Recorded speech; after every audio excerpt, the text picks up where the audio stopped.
Yes, your NTV Weekend Edition, and yes, we are here for a special exclusive live interview with the Deputy President coming from his official residence here in Karen. We're going to go through a number of things, and thank you very much, Bwana DP, for welcoming us yet again to your residence here. Karibu sana Joe Ageo and your team. As always, you're welcome. Asante sana, and you know, this is coming just a few days after you were one of the last 4 men standing after that exercise at the Bomas of Kenya. Okay. So I guess it's a good point to say congratulations for making it. Thank you very much, Joe. Yes, I think one would wonder, how long have you wanted to be president of Kenya? Well, like everything else, by the way, I came into politics not by design. I just found myself there.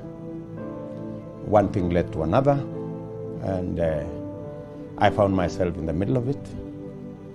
I thought I would work with it, and so far, it's given me an opportunity to serve, and it's been a wonderful moment serving. At what point did you think, maybe I should lead Kenya? Of course, when, with time, you find that you have actually something you can offer your country.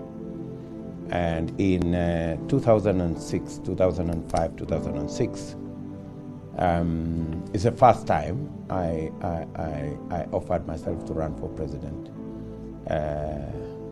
And of course, it didn't materialize in that election in 2007. We went through a process, and in that process, I wasn't the candidate. I decided to support somebody else in 2007. In 2013, I also stepped forward again after a lot of evaluation, consultation, looking at the situation as it was that time. Again, I decided that I would support somebody else. And of course, in this election, I think I am now prepared enough. What do you say to people who say the DP has been campaigning for the last 4 years, that you've actually spent the last, well, we could call it 4 years since 2017, just after the election, campaigning to be president? Well, if you can watch my clips all that time, I didn't say that I was running for president. I was doing what this office demands of me. Many people can construe it to mean anything, but of course, I had responsibilities. I went to launch a road here, a water project there, a CDF project here, and did what I did. Let's say, for example, there is absolutely no difference between what I did 2013, 2017, from what I did 2018 to now. But right after the handshake, I remember you saying something to the effect that tutaunda serikali ya mama mboga. That came around 2018. Well, I think that came much later. Of course, the mama mboga thing is not anything new to me. I have always worked with grassroots people. I have always participated in programs that uplifted other people. I have grown up that way, you know, and it's informed by my background.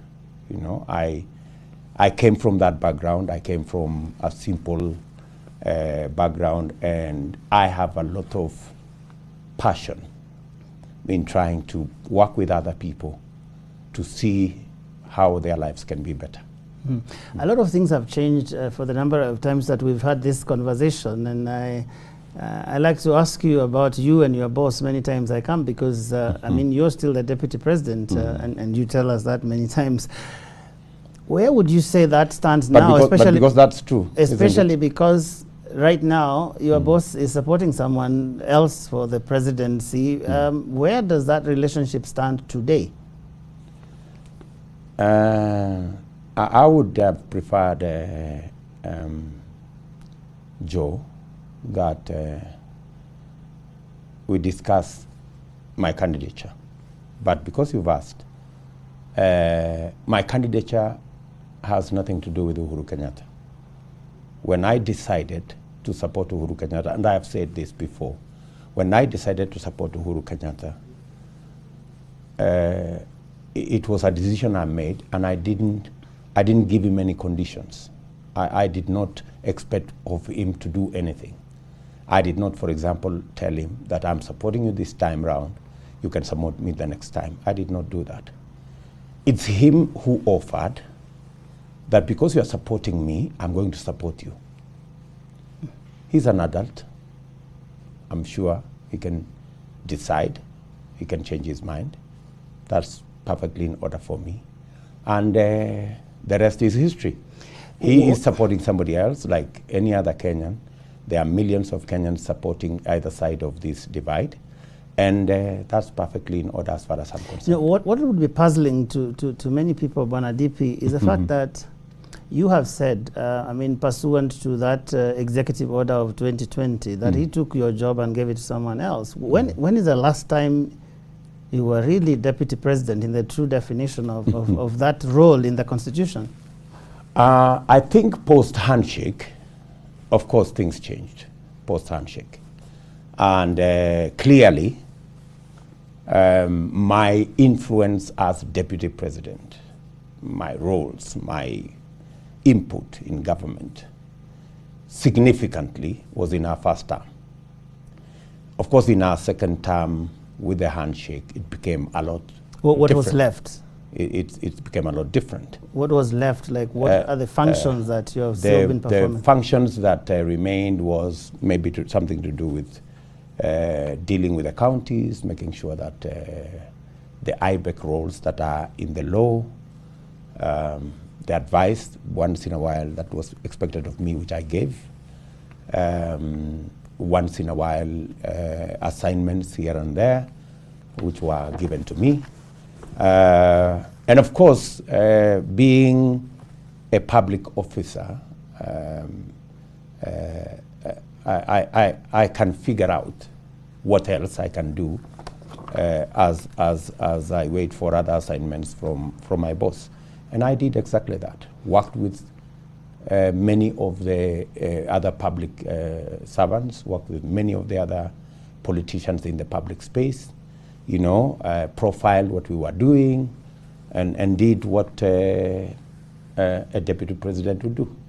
But why are you still holding that office if you're not able to perform all the roles? I think even that's a question that the president himself has asked. Why shouldn't I? I mean, if you're not able to perform the role... I was elected by the people of Kenya. But you're no longer able to perform it for whatever reason. We still pay you to do it. Exactly. You know, Joe, I think the flip side is, why hasn't William Ruto been assigned roles of deputy president? Maybe you should ask that the right person. And I will. I hope to get a chance to do that. But what I can ask you now... You've been trying that chance for the last 4 years. You have. Well, I mean, you granted me the interview. That's why I came here. But the question I'm asking Bwana DP is a question of conscience. I mean, if you have been hired by the Kenyan people to do a certain job, and for whatever reason you are not able to do it, wouldn't it be a good thing to go back to the Kenyan people and say, you gave me this job, you pay me for it, but I can't do it because I have not been allowed to do it, and therefore I can serve in other responsibilities. Isn't that a fair position for someone to take? Two things, Joe. There are people who wanted me to do exactly that. They thought they would frustrate me out of this office. And I would never allow them to succeed in frustrating me out of this office. That's number one. Number two, they have tried to peddle this story that,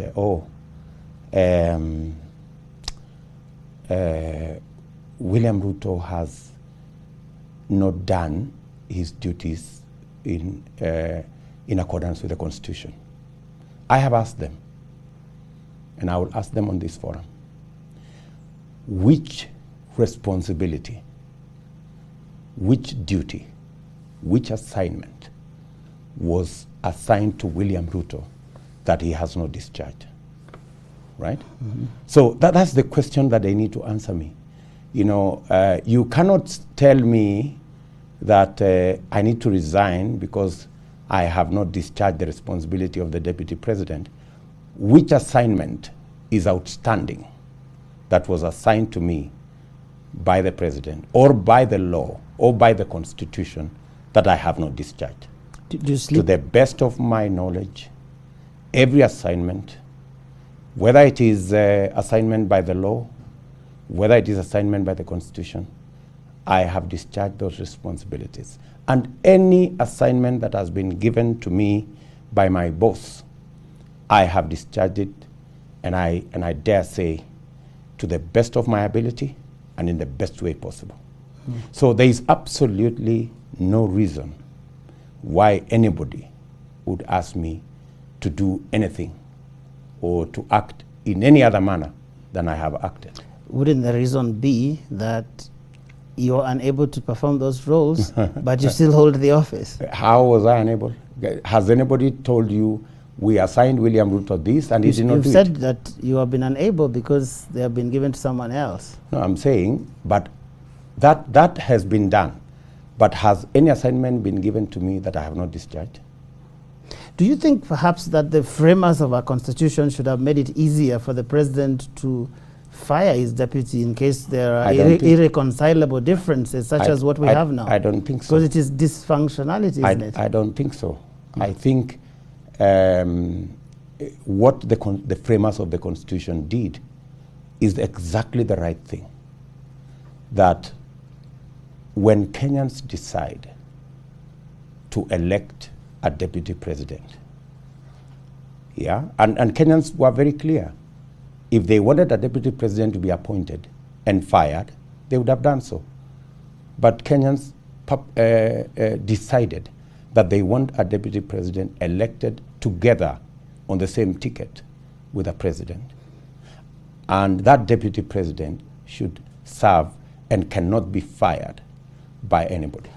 So that it is not the whims of an individual that carry the day, it is the dictates of the Constitution that carry the day. Would it be better, for example, if the deputy president would have been assigned specific things to do that do not depend on the goodwill of the president? I don't think so. I think, you know, you do not want a situation where if there is a challenge like the one that exists, you paralyze government, you know. It's okay that the president has done whatever he wanted to do, even though he didn't want to involve me. But I hope he has achieved whatever he wanted to do. I was surprised, however, the other day that he was complaining that he has failed to achieve certain things because of William Ruto. But I was always available. There are people who say... I mean, there are people who must have failed the president miserably. The people he has assigned those responsibilities. Haven't you heard people say, Bwana DP, that there was a point at which it looked like a co-presidency, that the DP would go somewhere and say, Serikali yangu na rais, that there was an impression that was created that there was competition within the presidency, and that part of that responsibility perhaps lies with you because of that impression that you created that the president was not the only president we had. Can you be able to produce any place, in any manner, that I said anything to the effect that there was a co-presidency? I always, and I'm a very careful person, I always said either I've been sent by the president, I have always referred to the president as my boss, and it has always been clear. So do you bear any responsibility for the dysfunction we've seen for the last 5 years? I don't bear any bit of responsibility. Now supposing that you get elected in August, and somewhere down the road, 2 years, 3 years, you have a problem with your deputy, Bwana Rigathi Gachagua, for whatever reason, and you disagree completely, almost in the same manner that has happened right now, whichever direction it comes from. What are you going to do? I want to tell you, Joe, that what you have said will never happen. It will not happen. It doesn't just depend on you, sir. I want to tell you that I will not allow, for example, my running mate or my deputy president to be humiliated by junior staff. I would not want a situation where clear responsibility. In fact, I have said it as much, and I have committed myself in writing that there are responsibilities my deputy will carry. Even when we had a vice president always chaired cabinet committees, always did certain things. And I want to promise you that my deputy president will be a very busy person. But Bwana DP, many Kenyans will remember the relationship you had with President Kenyatta at the start. You wore the same sort of shirts. You interviewed CSS together. You did many things together. I think you will not get very far, Joe, with this unless you go and ask Uhuru Kenyatta. No. I'm asking the deputy president. Because I have told you. You are seeking to be president of Kenya. Yes. I have told you what I will do with my deputy president. I have put it in writing that the first assignment if he goes rogue, what would you do? Because you can't control what he will do. The first assignment, if my deputy president goes rogue, there is the law. If he, for example, abuses his office, there is the law. The law will take its course. If he runs, if he does things that are unconstitutional, there is a way a deputy president is dealt with by the law. But I want to promise you that I will do everything possible to make sure the deputy president's office, which is a constitutional office, is a functional office that serves the people of Kenya. Great. And speaking of deputies, you have in the last few weeks named Mr. Rigathi Gachagua as your deputy. There's been quite a debate, and I'm sure you know that, around running mates in this country. Perhaps this would be a great time to shed light on why you settled on this gentleman. Rigathi Gachagua is somebody I have known. Rigathi Gachagua is a very passionate leader. Rigathi Gachagua is a people's person. He speaks about the things that I speak about. He speaks about ordinary people. He's concerned about matters to do with farmers. He's concerned about the things that are dear to ordinary Kenyans. And the nexus between me and Rigathi Gachagua is the people. He believes in bottom-up the way I do. And that is why I chose Rigathi Gachagua to work with me. Now, on the 14th of May and even the 15th, there was a lot of talk coming out of this place about what was going on as you met with the various teams here and eventually came up with the running mate. And there was talk that basically everybody else favored someone else and you overruled them. Well, those are stories. There were many opinions. I had about 5 people I was looking at. And I took time to ask friends, to ask members of my party, and to ask other stakeholders what they thought, and I engaged them because I believe in consultation. And I took time to consult. And the outcome, as you have seen, was finally Rigathi Gachagua. And the other candidates were very good people as well. Anne Waiguru, for example, is a wonderful lady. Alice Wahome is a wonderful lady. my good friend Abraham Kithure Kindiki is a wonderful gentleman. And Ndindi Nyoro, the young man, is an upcoming great leader in Kenya. And all of them were great people. But there is always a chance for one person at a time. And that was Rigathi Gachagua this time. Professor Kindiki, your good friend for many years and lawyer, said 3 days after this that he actually was favored by the Electoral College, that he had led in the opinion polls, but there were other considerations. Precisely. There were so many other instruments that we were using, that I was using, you know, to try and arrive at... I looked at many things, you know. I looked at many aspects of what was required of a deputy president. And there are some that were favored by gender. There are some that were favored by opinion polls. There are some that were, when I met groups, this group favored a different person, another group favored a different person. But finally, we all settled as a team on Rigathi Gachagua. Because when Rigathi Gachagua appeared on Citizen TV that same night, he said that you picked him because he is a skilled mobilizer and could connect well with Mount Kenya. What's wrong with that? You see, why this? I mean, they say that the choice of running mate is one of the most important decisions a candidate makes, because if you get elected, one a DP, and God forbid something happens, this gentleman becomes our president. And I trust Rigathi Gachagua to carry the mantle. Yeah, that is why one would ask, solid gentleman. What are these things that would make him ready to take the reins of power in Kenya on day one? That gentleman is an accomplished public servant. He's a politician, self-made person. And what I like about him more is his passion for people issues. You know?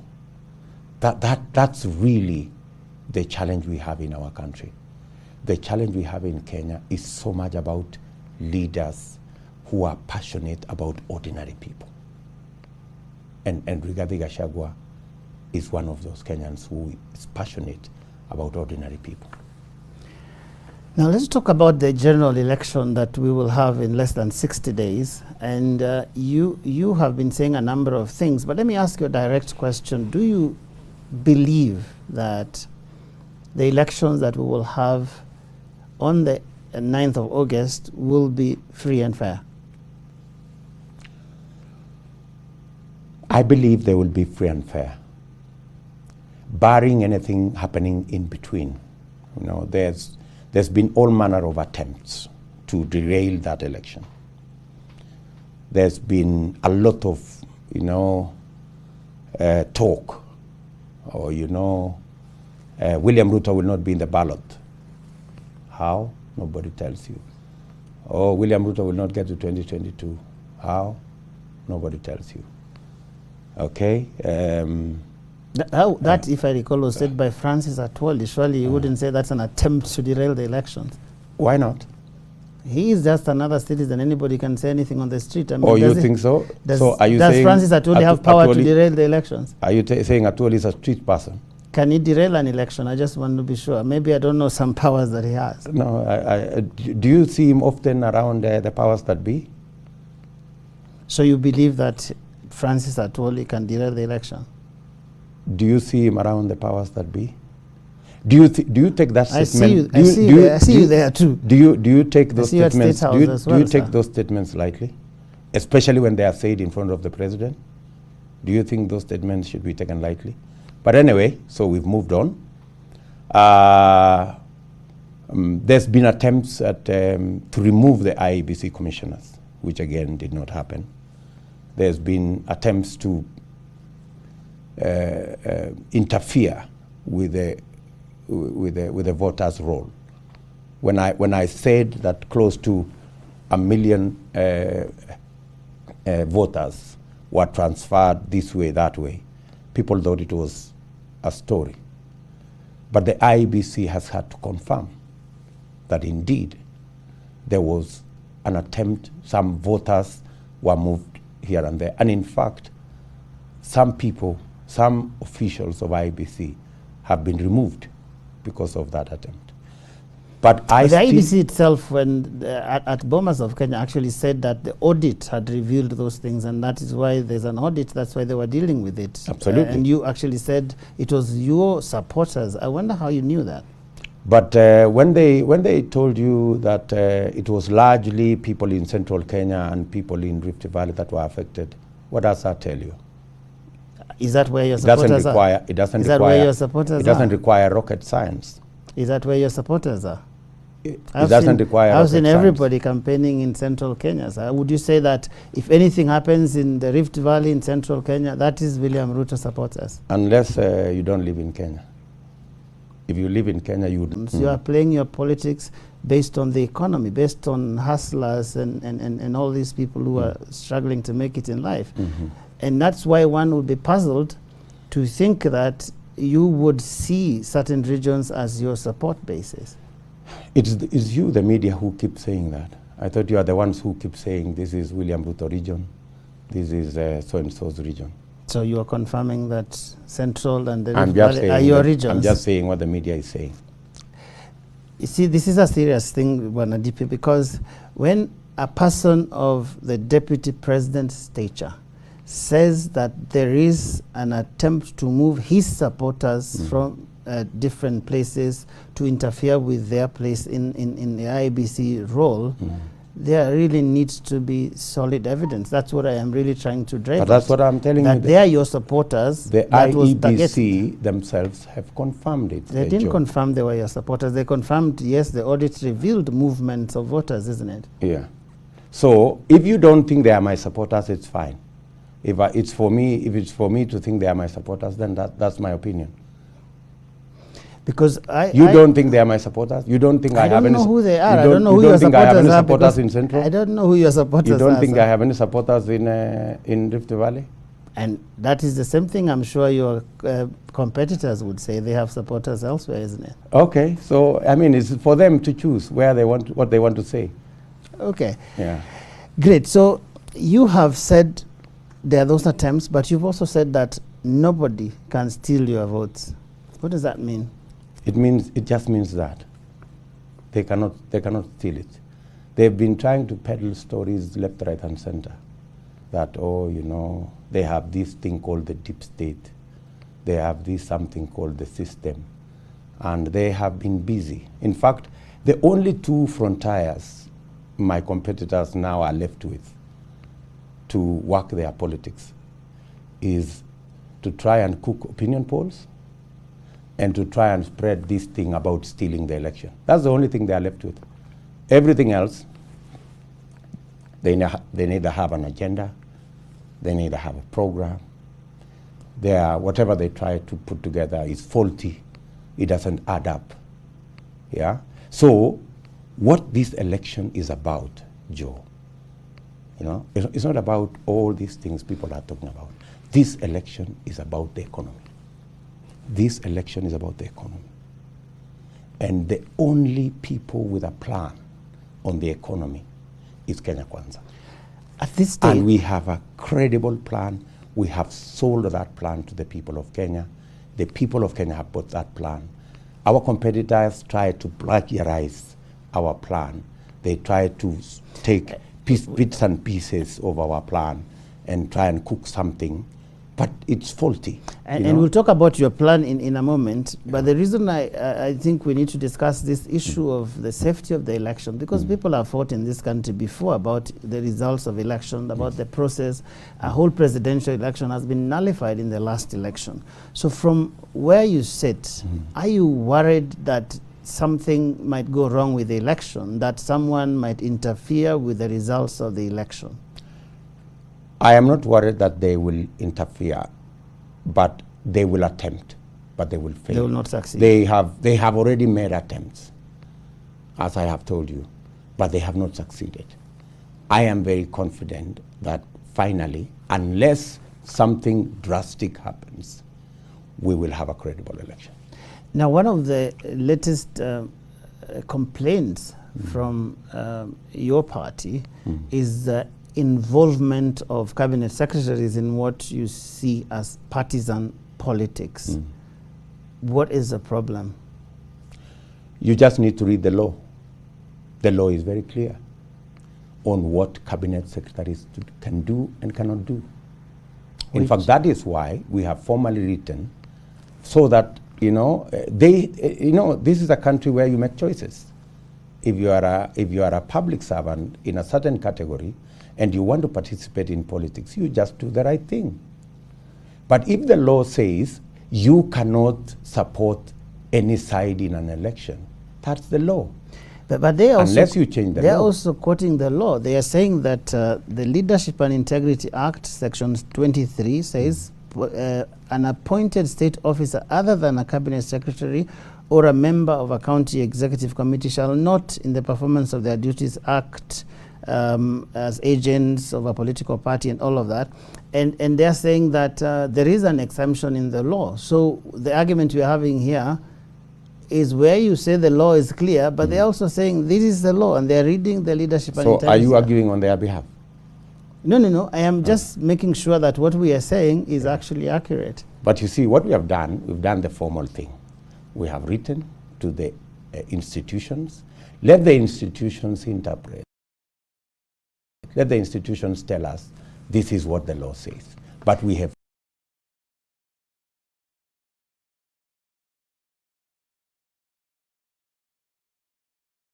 given them what the law says.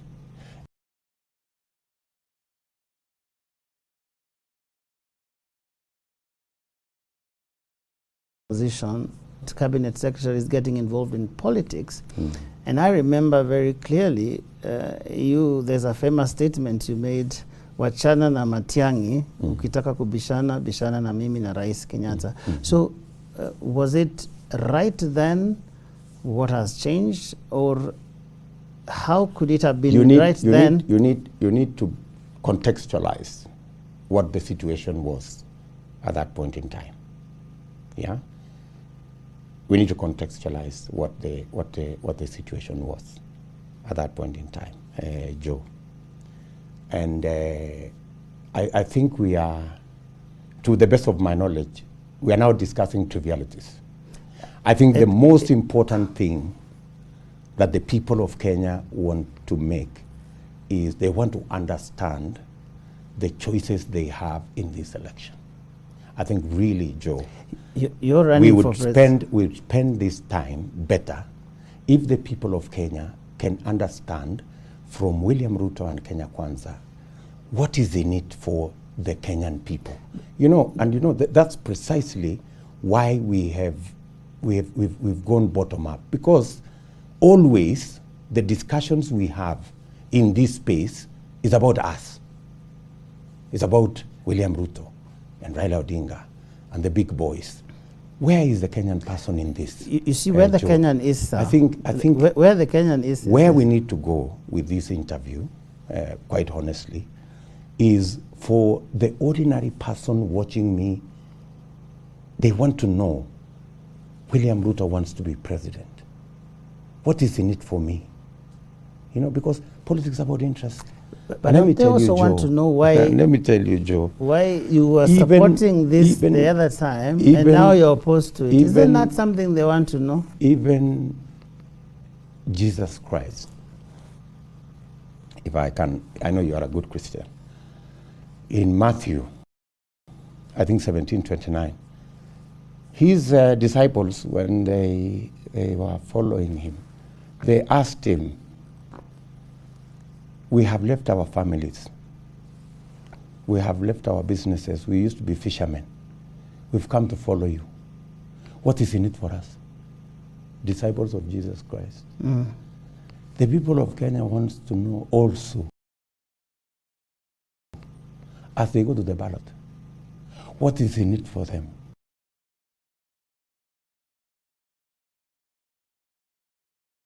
Between William Ruto and Raila Odinga and Matiang'i and I don't know who, this is neither here nor there. Isn't this about integrity of leadership? That something was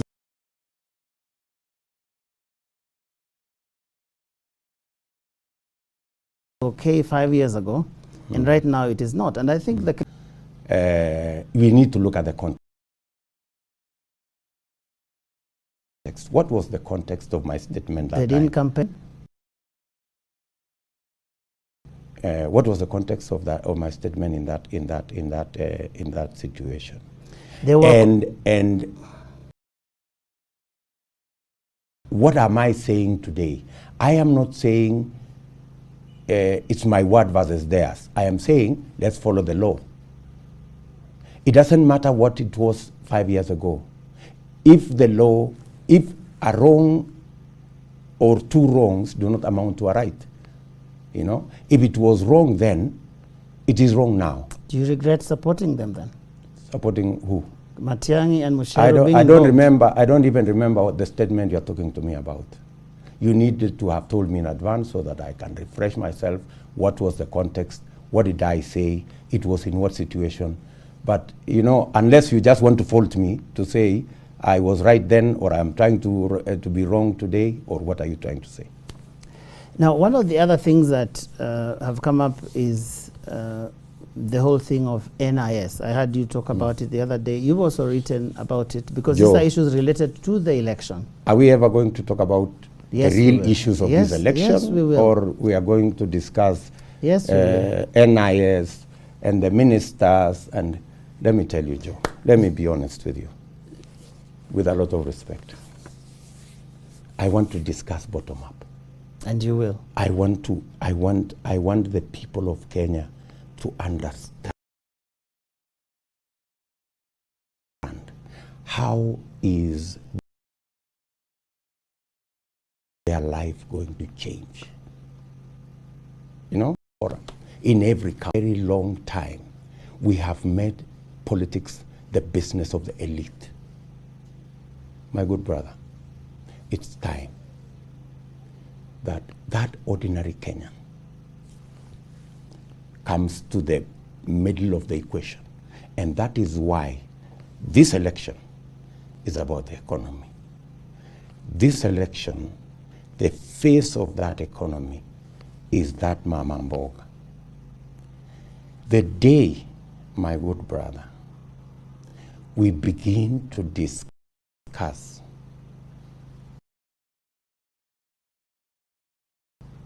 the things that will 15 million Kenyans who today are struggling. The day we began that discussion, and that's where I want to go, I want to have that discussion, because that's how we are going to change the fortunes of our country. And if the elections go wrong, because these are things you've been raising because you think they could interfere with the elections, I have told then the views of that person will not be expressed. For the last 15 minutes, I have told you there will be attempts around the election, but I am confident that nothing will go wrong. So let's talk about a bit, because we haven't, we have reports that your manifesto will come on the 30th of this month. Some people say that's a bit late. It's not late. I will not have time to interrogate it for just 1 month before the election. I have been having that conversation over the last 2 years. I decided to change the frame of the political discourse of our country. For a very long time, we went and sat in a boardroom with technocrats and people in ties, and we cooked something, and we went to the people of Kenya and told them, oh, we're going to do this for you, and we're going to do this for you, and we're going to do the other. And that's why we've never gotten it right. I decided this time round that we are going to begin at the bottom. We are going to have a conversation with ordinary people. We are going to ask them about their issues. We are going to ask them about their concerns. We are going to discuss with them about what they think is the priorities that will change their lives. And it's amazing, simply amazing, how Kenyans understand their issues and what kind of great ideas they have on how we can get Kenya to the next level. I have benefited, my team has benefited from immense contribution, ideas, suggestions, proposals from ordinary Kenyans. We are gradually getting to a people's manifesto, a manifesto that will reflect what ordinary people would want change in their country. And they basically, we've basically converged them into about 4 broad areas. One area is the transformation of agriculture. That is a big space. And for your information, the transformation of agriculture will create jobs, create incomes, improve our foreign exchange, and it will put money in very many people's pockets. And what are we saying? For example, we are talking about how we are going to transform that space in agriculture. This is a plan President Uhuru Kenyatta and I had in our Big Four plan. Unfortunately, when the handshake came, that whole Big Four plan fell apart. And that's why even when you had the president discuss on his last day of Madaraka, there was no mention of Big Four because it blew up and disappeared. So what we are doing about transformation of agriculture is, number one, increasing the productivity of our farmers. They have told us in every place that they want to increase their production, for example, of milk. On average, they produce 2 kilos. They can produce 10. And they have told us the problem is the cost of feed. In Busia, Kakamega, and other areas, they have told us we are able to grow soya. We are able to grow simsim. We are able to grow sunflower. Give us a market. The market is right there. The market is in animal feed, which uses many of these products. So what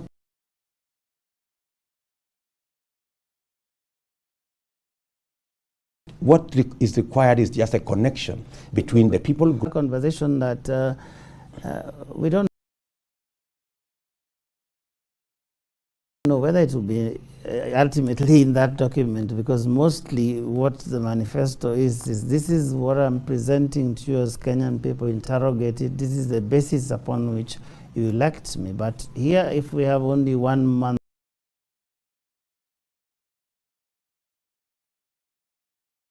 to look at it, no, let me tell you, that as unfair? This conversation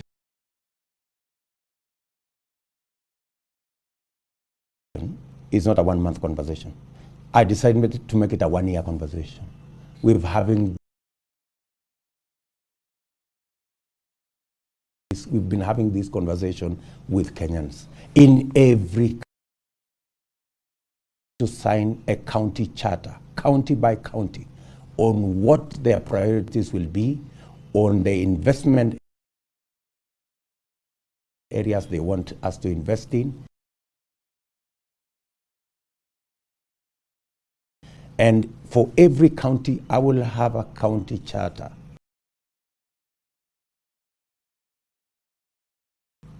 So that whatever we have agreed, which road are we going to build that is going to change they want for their milk. That is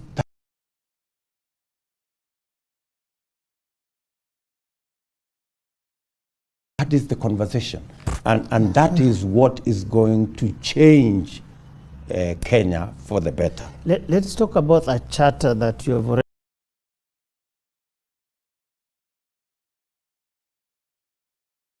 signed, because we saw you at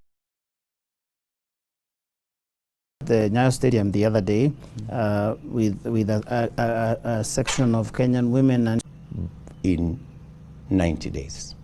We must have the how in 90 days. I believe it can be done in 12 months.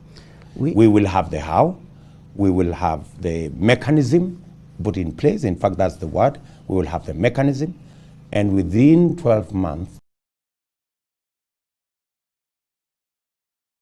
we should be able to actualize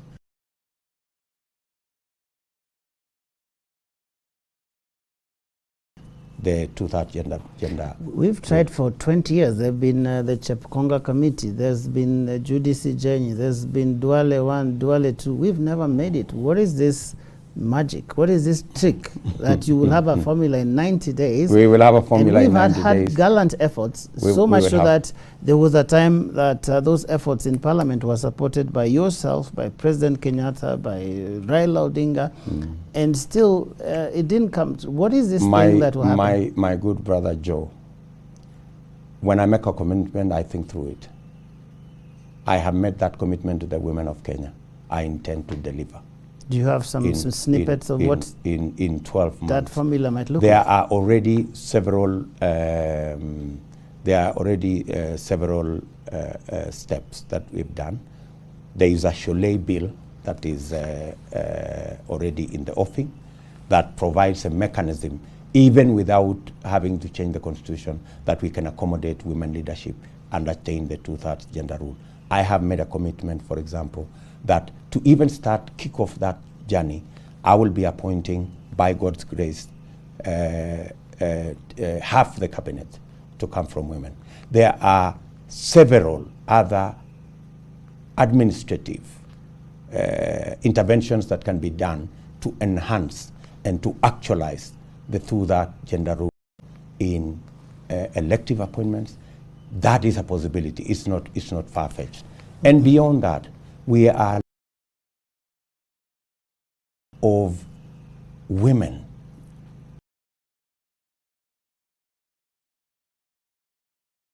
How do women are the majority at the bottom of the pyramid. I have, for example, said of the 50 billion yearly fund that will be for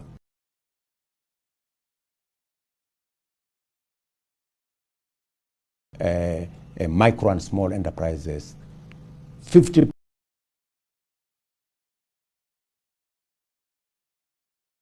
25 billion will be used for women-owned enterprises. Aren't you oversimplifying? This is a constitutional provision in 10 years. My good brother, I have been around for a while, and I know, for example, that Parliament is made of reasonable people.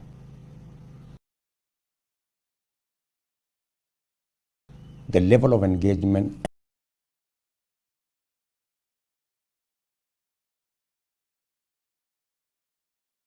and commitment and passion of a leader makes a whole difference.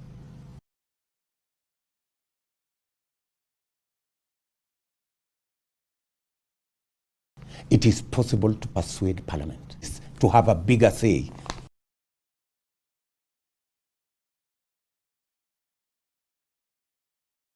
in how to manage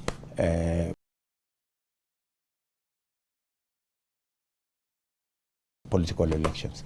The members of Parliament agreed. They passed the law. So it's possible to persuade. What is required will deliver on the two-thirds gender rule. Are you saying that goodwill, political goodwill, has been the problem in delivering what the Kenyan women have looked for this many years? I don't want to get into an argument about that, but I have told you what I will do. Okay, let's talk about your campaign, because you have been campaigning for some time, as you said, and you have been deputy president for all of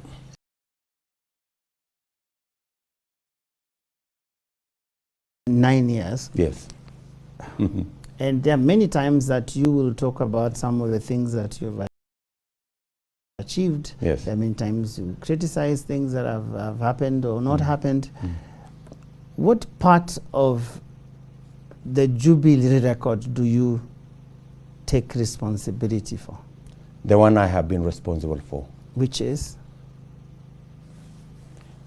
Let me give you, there are three, is it the first? No, the first there are four things. The first term, the second term? Four things President Uhuru Kenyatta and I set out to achieve.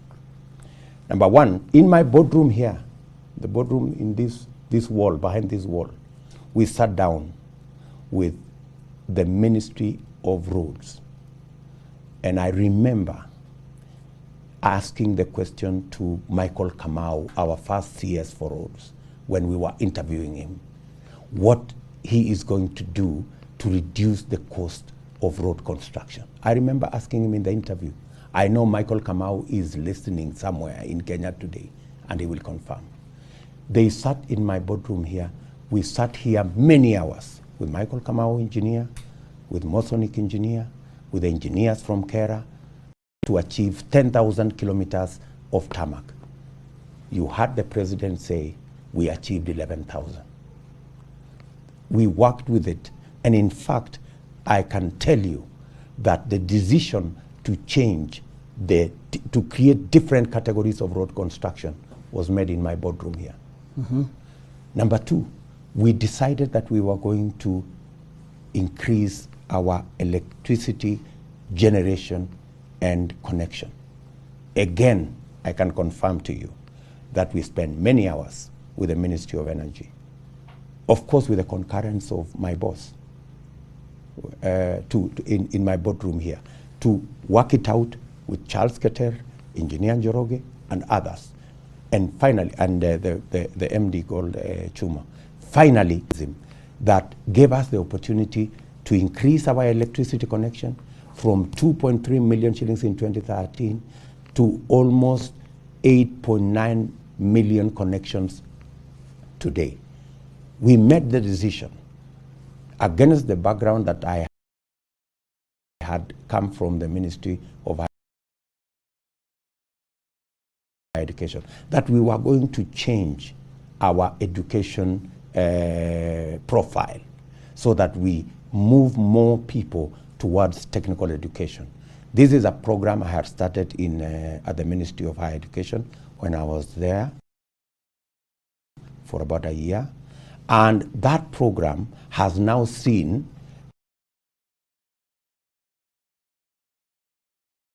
people in TVET, students in TVET, grow from 80 boss. I can also tell you we did many other projects together. So which part of this record do you take responsibility? Which part would you say you can't own? Because there are people who say, how can you cherry pick only the successes and not own up to the failure of the Jubilee administration? Because right now, if anybody came from another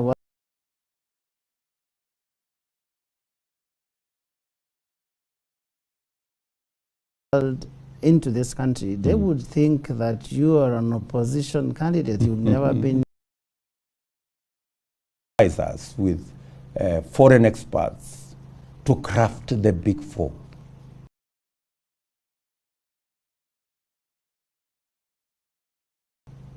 Right? The Big Four was essentially to build on the platform we had crafted in our first term. And the Big Four was supposed to achieve three major things. Number one, to ensure that we deliberately create jobs for our young people. That's why we had the housing program there. We deliberately worked on agricultural transformation, which we were saying agriculture and food nutrition. Again, to sort out the challenge of high cost of living expenditure on the people.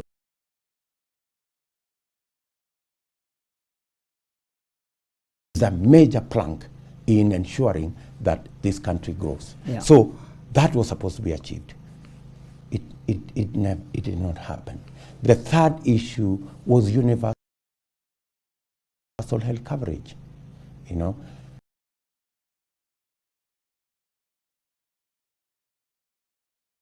unfortunately, after the handshake, and I've said it, before, manner of things we did, and we spent so much time, we spent so much energy We deployed so much passion in that direction, and unfortunately, it didn't get anywhere. But DP, you would understand when people have a problem with you basically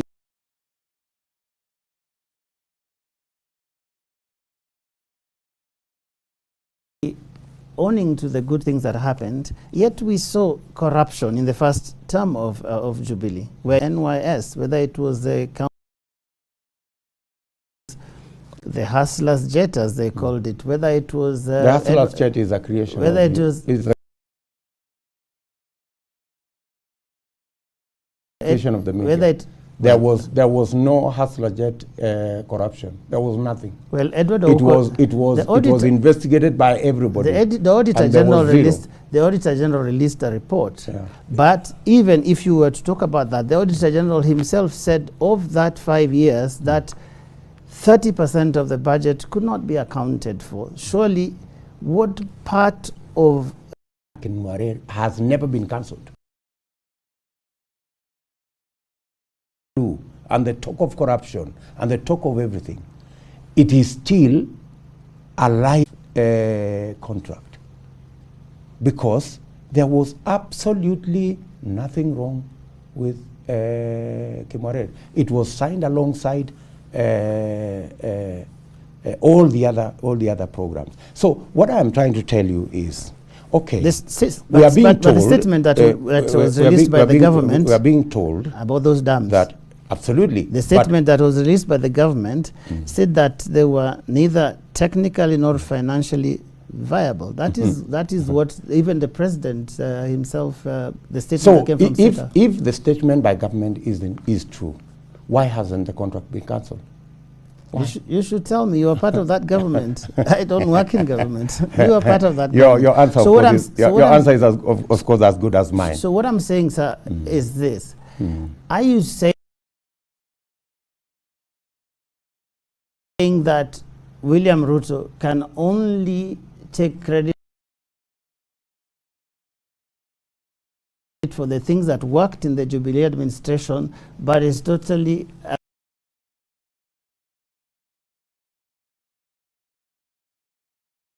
a stranger to all the corruption and the scandals? I take credit for what I know I did.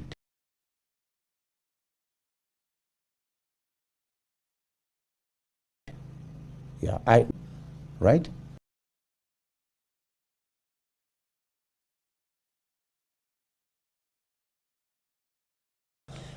But the question I ask you, Joe, because it's also good for you to understand. We have been with the handshake government now for 4.5 years. But I heard my competitor say the other day, they still lose 2 billion shillings a day. So, you know,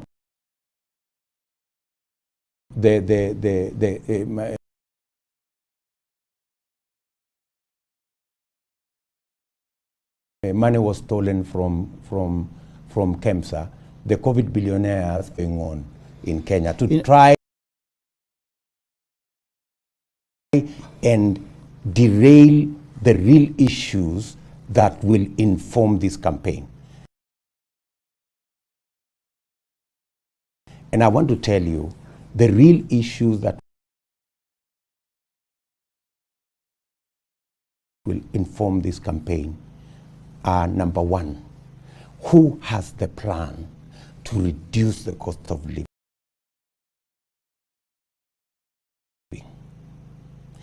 Who has the plan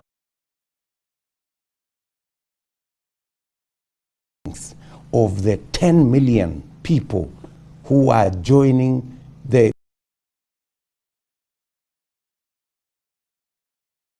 700,000 Kenyans who are joining the lottery every year to go and hustle, make 100 shillings, 200 shillings a day in a game of guesswork. Who has the plan to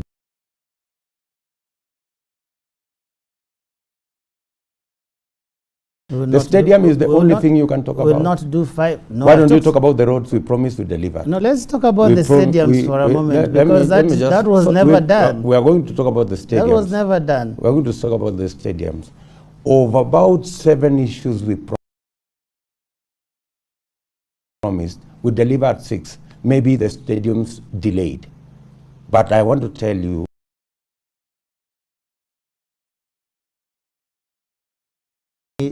to ask about Camarine. Camarine Stadium is not yet complete. Eldoret is not yet complete. And it's because of delay of payment. But of all the other promises, we delivered on the roads, we delivered on electricity, we delivered on matters to do with TVETs. We have largely delivered. The place that I want to tell you, I regret.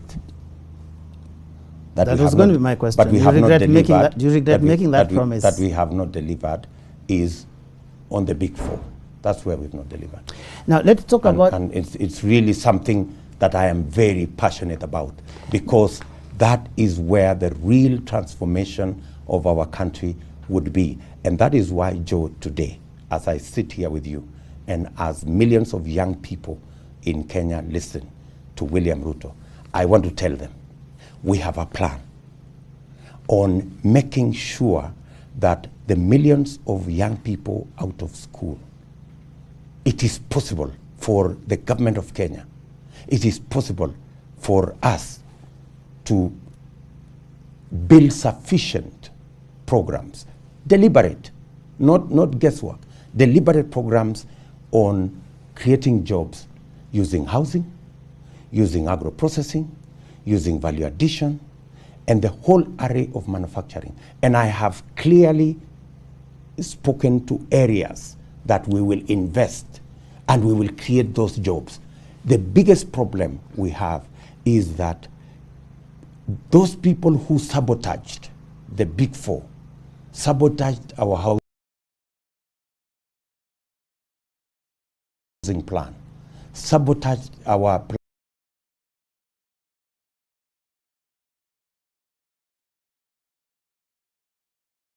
on value addition, is because they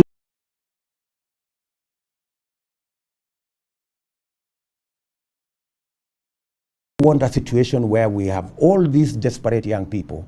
They become easy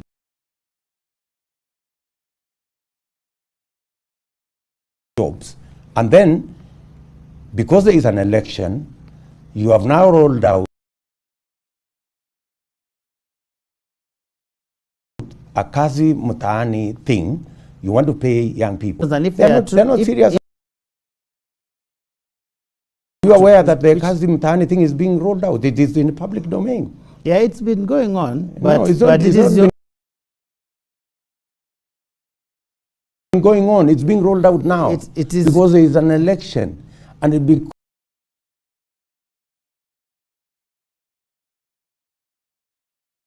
because there are people who contempt.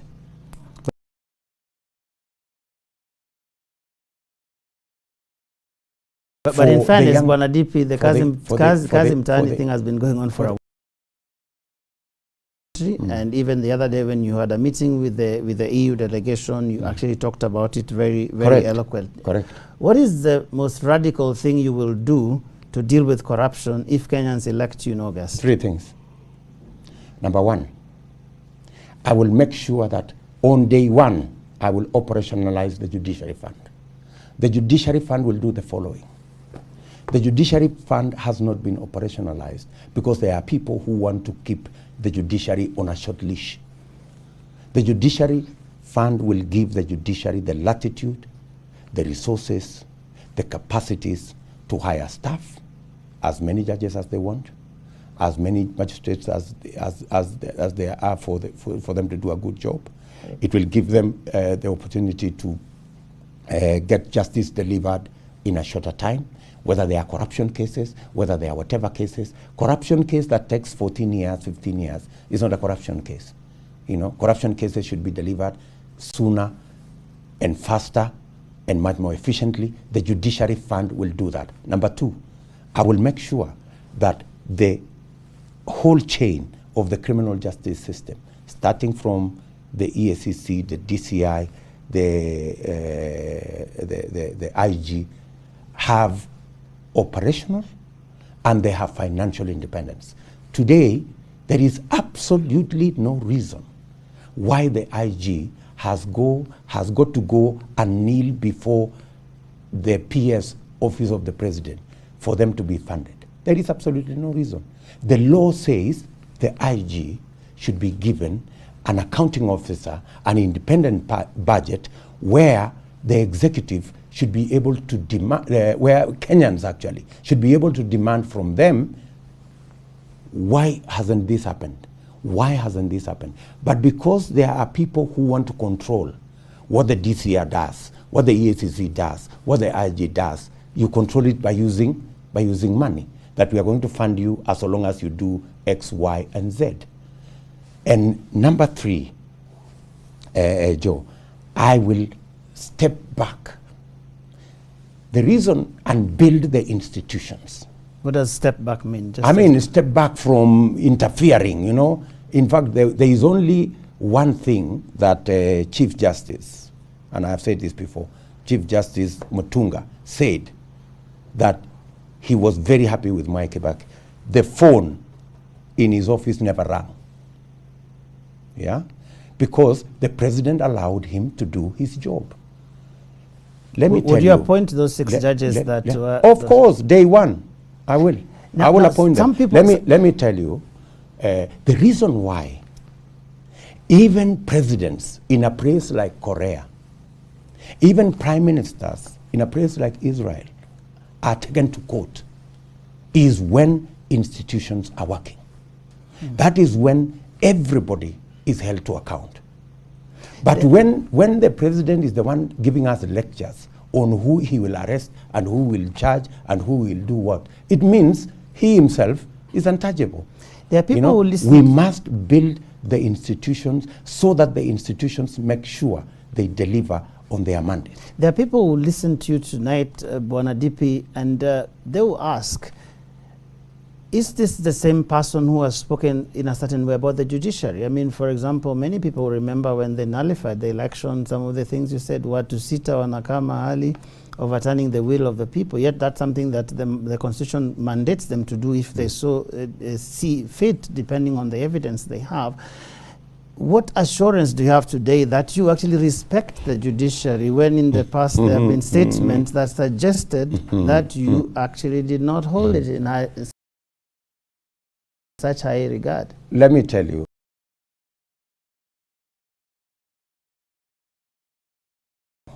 When you respect an institution, you don't worship an institution. You respect an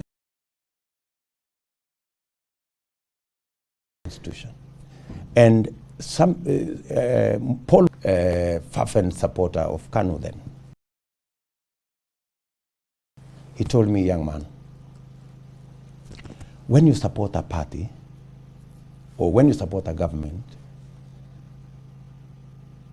you criticize it when it goes wrong, right? That does not amount to disrespect. Did they go wrong in 2017? That does not amount. I hold it that we won the election fairly, you know, and it is okay for anybody to criticize the judiciary. It doesn't mean that you don't respect the judiciary. Yeah. We criticized. I spoke the way I spoke, but I am the first person who told President Uhuru Kenyatta, we must go back to the election. I think what I led the team that went back to the repeat election, because much as I disagree with the judiciary, I respect the judiciary, and that is why I think what was worrying then was not whether you disagree with their decision. It was more about questioning whether they actually have power to overturn an election, because you said 6 people overturning the... But criticism, views. What is criticism, Joe? I mean, I didn't agree with them, you know, but that does not mean I didn't respect their decision. Those are two different things. Because I was very sure that we won the election free and square. But my criticism of the judiciary is because we want a strong institution, right? But it doesn't mean the same thing as not respecting their decision. I criticized them, but I respected their decision, and we went back to the election and won. Now, here's the other question that I think will come with regard to this question of corruption. There are people who are closely associated with you who have been implicated in corruption. Some have ongoing cases, including your running mate. Are you going to let them out there to hang, if that is what it comes to? Because I imagine that these cases will proceed even after the election. If they are culpable, my friend, if they are culpable, and that's why I'm telling you, the institutions we want to build, the freedom we want to give to the judiciary, the freedom we want to give to the criminal justice system, the financial independence we want to give to them, is so that they can prosecute anybody, including the president, if they abuse the constitution or if they are corrupt. It is the only chance we have in Kenya. The reason why... So if your deputy today, because he has many cases that are going on, yes, is found culpable, are you telling the Kenyan people today that you will actually let him continue with that case after you get elected, if you are? Why not? And then if he needs to be jailed and all that? Why not? I mean, that's the law. And that's why I'm telling you the difference between us and our competitors is that our competitors today, as I speak to you, the COVID billionaires can never be taken to court. The president told us 21 days. But because they are people who are friends, who are relatives. Who are these people? You've been talking about them. You know as much as I do. How would I know? Yeah, you are the deputy president. You are the deputy president. I'm not. But if you are saying tonight, if you don't know, Joe, then the reason why they have not been prosecuted should be sufficient evidence for you to know who they are. There are many people who have not been prosecuted for many years in this country, Bwana DP. So that's why I'm telling you. My question is, as a DP, as long as the fight against corruption is political or is such that friends of so and so, relatives of so and so, acquaintances of so and so cannot be prosecuted, we will lose the you are on record as saying, for example, that the cases against your running mate are political. You said that many times. The way, and unless it is proven otherwise by a court of law. And here you're saying that you will actually allow them to proceed. And they will proceed. If they have merit, they will succeed. If they are political, as I say, they will fail. So that's why, and that's the fundamental difference between us and our competitors.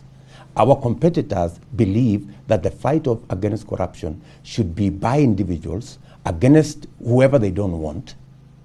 Our difference is that we will get the institutions to deal with a matter of corruption and deal with everybody, whether they are our relatives, whether they are our friends, whether he is my deputy, whether it is the president or whoever. Nobody should be safe from corruption. The institutions should be made in such a way, and that is what I intend to do. I will make sure that the Chief Justice and the judiciary have the financial independence to be able to discharge their responsibility. The criminal justice system don't have to report to the office of the president. We will give them their financial independence, we will give them an accounting officer, we will give them a budget to run with, and they will do whatever they think whatever they think is right, and whatever is given to them as mandate by the Constitution and the law. That is the only chance, Joe, we have to fight corruption and succeed in fighting corruption. Now, because we are almost running out of time, what happens to William Ruto if he does not win the election in August? Before we go there, Joe, let me explain first two things. Number one, I have said clearly, as part of what I and my team intend to achieve, is to sort out three things. Number one, we need to sort out the youth unemployment. It's a ticking time bomb. We are sending close to 600,000 young people, energetic, educated, into a lottery and they don't know what to do. They get involved in odd jobs. They are earning between 100, 200 shillings. We need to sort it out. And this is how we are going to sort it out. Number one, we are going to invest in deliberate government programs like housing, like agro-processing, for example, at the EPZ, to make sure that we create jobs for these young people. Number two, the 10 million or so people today in the informal sector, the micro, and who earn 100, 200 shillings. We will make sure that we do three things. Number one, we make sure that we organize where they do their hustles. Number two, we make sure that the law protects their hustles. And number three, we make them access credit. Credit is the biggest undoing of small businesses. I spoke to a woman, for example, and I told you this, in Ruaraka, Shiko. She was in fact in the meeting of the women the other day. They pay close to 3,600% a year to access credit. Those are the people we want to save from Shylocks and from all these, Fuliza and all this. So accessing credit, what will accessing credit do to them? If they just access credit at even the current rates of 10%, those ordinary 10 million Kenyans, we will move them from earning 200 shillings to earning 500 shillings a day.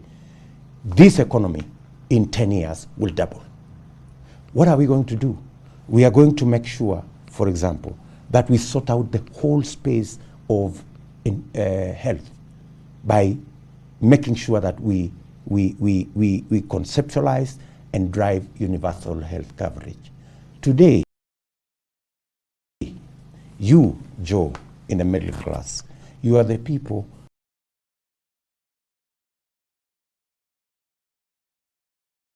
who, in your SMS, you are 300 billion on primary health and 250 on the other categories.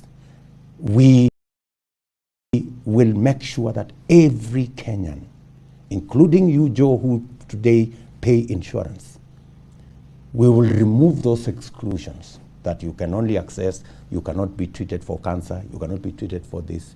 We will remove the exclusions, and we will make sure that there are no out of pocket. Nobody will go to hospital to be asked to pay money. Everybody will have a card that will access health for them, and we have structured how it's going to be paid. Last, we are going to make sure that we bring down the cost of living. It's hurting everybody. It is partly what is contributing to debt in our country. How are we going to do that? I've had, for example, my competitor say that he is going to spend 140 billion shillings paying handouts to people every year. I need only 30 billion shillings to make sure that the same 2 million people, he's talking about 2 million people, the same 2 million people, if I have 2 million farmers, I need 30 billion shillings, and I can improve them from harvesting 2 bags to harvesting 10 bags, yeah, by just giving them 15,000 each one of them. They will be able to produce food. They will have extra money in their pocket, and we will make a huge transformation in our agriculture. If we just, let me just finish. If we just pay, if we just ensure that our dairy farmers who are producing today 5 billion liters, we can double that to 10 billion liters simply by making sure that they have access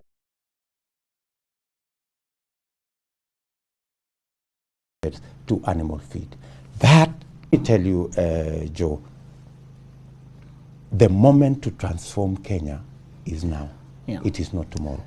I have talked, for example, about transforming the Juakali sector into our manufacturing hub. And I have talked even about... And we need to finish because, we do not have the benefit of your manifesto, which would have been great because you have the Kenyans have been going through it. Yeah. So we need to finish. So Joe, I've talked about that whole manufacturing. That Juakali sector is now doing 3 million jobs. we can take that to 10 million.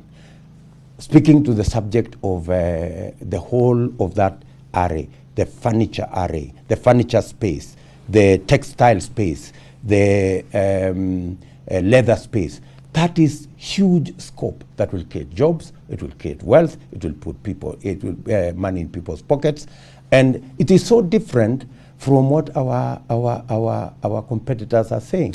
Our competitors are condescending. They are talking about banning Mitumba. You know, this is a whole different mindset. It's what people think about other people. You know, you think about other people and you don't think they are business. To be fair about a DP, they at least they have a document. So it would be great when yours is there so that we can look at interrogate the figures. I will interrogate the figures. Let me say one last thing. Yes, please. Many people ask, where will William Ruto find the money to fund this program that he has? Number one, the bottom-up approach creates more taxpayers, right? Without increasing any tax, the bottom-up approach creates more taxpayers, number one. Number two, it also enables the middle class, right? It secures the middle class. When you have more people with income, with capital at the bottom, then they can buy more. The jobs in the middle class are much more secure if, for example, if you are working as a manager in Coca-Cola, the more people can afford your product. If you are working in Farmer's Choice, the more people can afford your product, the more secure your job is. Okay. We are also, when we are talking about creating jobs using housing, we are actually looking at the middle class benefiting from owning houses. Those houses we are building using the bottom are actually houses that will be available, and we have worked out a program where mortgage we can move our mortgage from the current 30,000 to about 2 million people to own homes. Yeah. We have thought about that. And lastly, by just eliminating conflict of interest and state capture, we can move our tax from 1.6 trillion we are collecting today to 3 trillion. How do we do it, Joe? How will I do it? I have thought through this, and I have worked with people through this. VAT, for example, we are collecting 3.6% of our GDP. Rwanda is collecting 8% of their GDP. South Africa is collecting about 11% of their GDP. What do we need to do? Automate, digitize. If we digitize VAT collection, we will move our VAT from 450 billion to 900, maybe a trillion in just 1 year, right? So if we let me just finish. By so moving our numbers in VAT, we will also move our numbers in corporate tax by another almost 300 billion. So what we collected last year, 1.6 trillion. Maybe this year, 1.8 trillion. In 2 years, I can be able to move that money from 1.8 trillion to 3 trillion. So I will have more money to run my programs. I will have more money to pay debt. And there will be nothing like restructuring debt. I really feel disadvantaged here because 25% you have the figures in your head, but I don't have the benefit foreign. of 75 is local. Yeah. So talking about restructuring is being reckless. And I want to tell you, Joe, these are things that I am passionate about. That's why I requested you earlier. Yeah. We should have talked about these things earlier. These are the things that I am passionate about. These are the things that will change Kenya. And I want to promise you, Kenyans do not have the luxury to again engage in a game of guesswork. With people who do not have a plan, we really have to finish. People who have no track record of doing nothing. And I want to tell you, Joe, we really have to I am really looking forward to another interview where when you launch your manifesto. When you launch your manifesto, because then I can have the figures. Where we can start where we have ended. Right now, I don't have the figures. You've thrown out 20 figures, and I really don't have the advantage of interrogating them because they are not in context. But I really, really appreciate that. Finally, could you answer my question? If You do not win in August. Oh, yeah. Oh, I forgot about that. If I will not win in August, Joe, I now have grandchildren also, right? And I will be satisfied. You know, very many Kenyans, millions of Kenyans have not gotten to be deputy president. I really thank God that I have gotten very far. From where I came from, this is very satisfying, being deputy president of Kenya, you know, against all odds, you know, is something that I consider a huge achievement. And I will be a very satisfied Kenyan that I did my best. I served my country, and it's for Kenyans to decide what happens. And if they so decide, I will support whoever will have been elected and be part and parcel of the Kenyan society. Is there any circumstance under which you would not accept the result of the election? I want to promise you that I will organize no demonstration. I will not pull down any railway. That's what I promise you. If there will be any contest of an election, for whatever reason,